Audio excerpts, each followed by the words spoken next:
abogada especialista en responsabilidad civil y del Estado. Me encuentro el día de hoy con el doctor Paul Esteban Hernández del Grupo Jurídico HIH, para lo cual trataremos un tema que está muy complejo y siendo muy sensible en nuestro país, y es la responsabilidad médica. Doctor Paul, ¿cuál es el panorama de la salud en Colombia? Muy acertada tu pregunta, Liana, porque la salud en Colombia está pasando de mal en peor. ¿Por qué? Por lo siguiente: es el roce financiero entre las entidades promotoras de salud y las instituciones prestadoras de salud.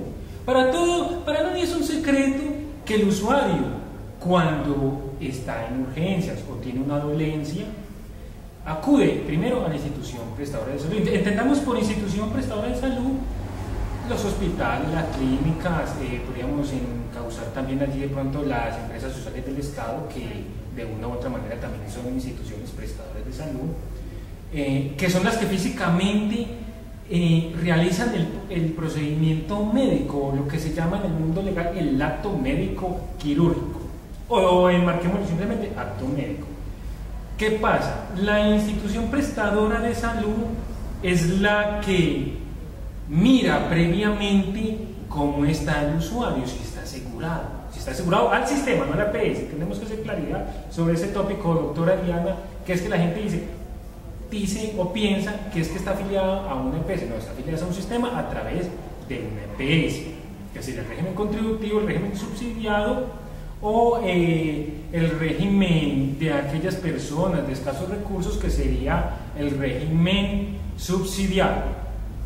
Bueno, el problema es el roce financiero, como te lo venía diciendo, doctora Eliana, y es que, bueno, aunque suene feo, querido público, si no tienes dinero, no te atendemos.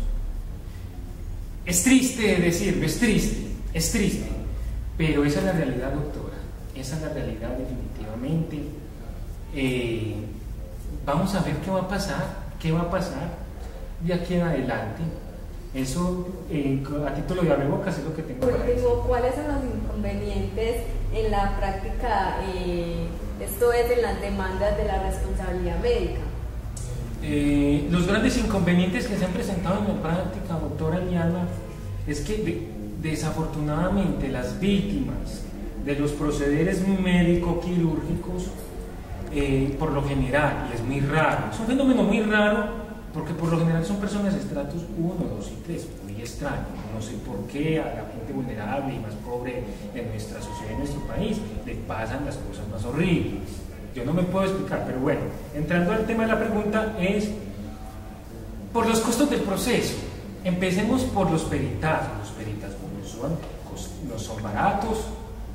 En el mundo judicial solo lo practican dos grandes instituciones, que son el CESDE, el Centro del CES, y la Universidad de Antioquia, por el conducto de su Facultad de Medicina.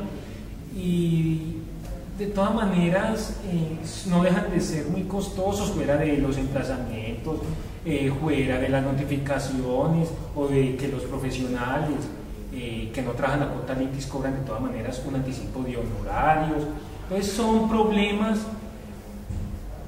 para el acceso a la administración de justicia muy complicados, diría yo, sumándole que cuando tú demandas a una EPS o a una institución prestadora de salud, ellos llaman en garantía a un montón de sujetos procesales, entre ellos las aseguradoras, entre ellos otras IPS, inclusive al mismo médico, persona natural.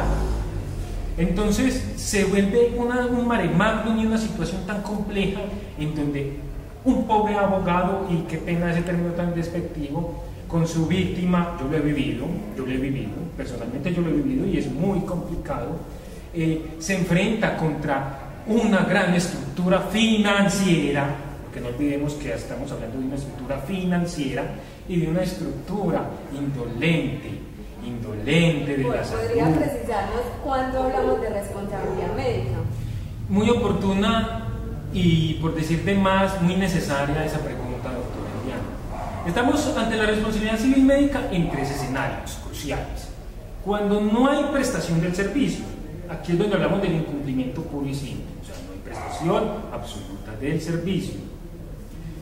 Cuando el servicio prestado, pese a que hubo un servicio, el servicio fue prestado de manera defectuosa, o cuando el servicio se prestó morosa o tardíamente. Esos son los tres grandes escenarios de la responsabilidad civil médica. Hacemos una aclaración. Yo sé que muchos de ustedes están pensando, cuando hablamos de obligaciones de medios o de resultados, o de pronto en estos tres precitados escenarios, cuando hablamos de la existencia de una culpa. Quiero hacer una precisión, yo sé que tú no me lo preguntaste, pero quiero hacer esa precisión de que hablamos de la existencia de culpa en la responsabilidad civil médica solo y exclusivamente frente a la prestación defectuosa, porque es que allí se hace un juicio de procederes, de conductas, de actos del médico, si obró bien de acuerdo al protocolo científico. Es eso básicamente, doctor. Bueno, doctor Paul, ¿cuál es la culpa virtual en la responsabilidad médica? Excelente pregunta, doctora Diana, excelente pregunta. Es bueno que se asocien con el término. Lo van a encontrar con este aforismo latino que se llama res ipsa loquatur. Se lo voy a explicar con un ejemplo. Supongamos que un paciente va a una clínica a que le operen una mano y le dan un ojo. O que al soldado por una esquirla se necesitaba amputarle la pierna derecha y le amputan la izquierda. Pues hablamos de culpa virtual en aquellos errores groseros, bizarros, grandes. Es decir, las cosas hablan por sí solas. Pues hay culpas de bulto. Y no creas, Eliana, no creas, Eliana, son muy comunes. Muchas gracias, Eliana. Doctor Paul, ¿existe solidaridad por los errores médicos? Sí, pero hago una precisión, que la solidaridad en materia médica es una solidaridad jurisprudencial, porque sabemos por derecho, por principios generales inclusive, de que la solidaridad solo existe cuando la ley expresamente lo dice, o en el contrato expresamente se pacta, o en el testamento, por ejemplo. En la responsabilidad médica, mis contrapartes, muy, sabiendo ellos la respuesta, muy astutamente dicen que no hay solidaridad, pero ya eso está muy superado porque la jurisprudencia ha dicho que entre EPS y IPS y toda esa red prestadora de servicios existe solidaridad. Doctor Paul, díganos cuáles son los medios de los que dispone un ciudadano para valer sus derechos a la salud. Efectivamente, el ciudadano común y corriente dispone de varios mecanismos. El más conocido por todos, desde luego, es la tutela. Y la tutela ha jugado un rol protagónico desde sus inicios, desde su fundación, sobre todo por la medida previa diaria. La medida previa en salud, ¿qué nos dice? La medida previa en las tutelas obviamente busca que previo a la admisión o al rito de la tutela se proteja inmediatamente la vida o integridad física del paciente. Maravillosa la tutela. Entrando en otros ámbitos, fuera de la tutela, Liana, nos vemos con la Superintendencia Nacional de Salud. No olvide, público en general, que la Superintendencia Nacional de Salud desde 2007 ya tiene facultades jurisdiccionales, puede imponer multas y puede juzgar como si fuera un juez. No requieren abogado, pero es prudente que tengan un abogado, porque es que hay muchas cosas en la ley que no necesitan abogado, pero yo recomiendo profesional del derecho que los oriente. Mandan el correo por correo certificado, pues la demanda, la envían a Bogotá y la superintendencia en un procedimiento expedito y sumario, casi muy parecido, no igual a la tutela, te falla. Y al sistema de cada entidad promotora de salud les asienta la sentencia. Entonces es un medio expedito y maravilloso, Eliana. Obviamente también tenemos las demandas ordinarias de responsabilidad civil médica. Por lo general es responsabilidad civil contractual. Es responsabilidad civil contractual porque el contrato de prestación de servicios médicos es un contrato atípico. O sea, ustedes en el Código Civil no van a encontrar el contrato de prestación de servicios médicos. Eso es curioso, doctora Diana.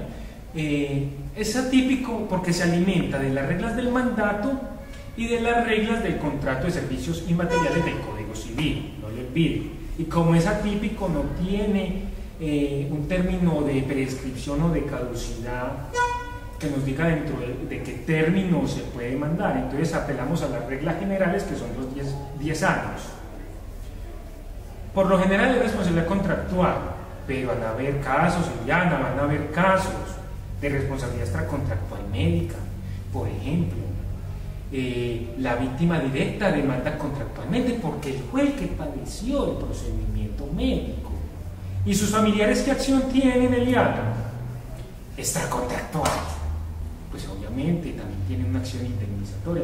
Yo, de todas maneras, doctora Eliana, de hablar de estos temas me apasionan tanto que acá nos quedaríamos. Yo invito al ciudadano de común, inclusive a los profesionales que no manejen mucho el tema, colegas míos abogados, a que se pongan en contacto con los números que aparecen en pantalla y expongan sus inquietudes y sobre todo recomienden casos atinentes a la responsabilidad civil médica. No siendo más, querido público, muchas gracias, Eliana, por la invitación.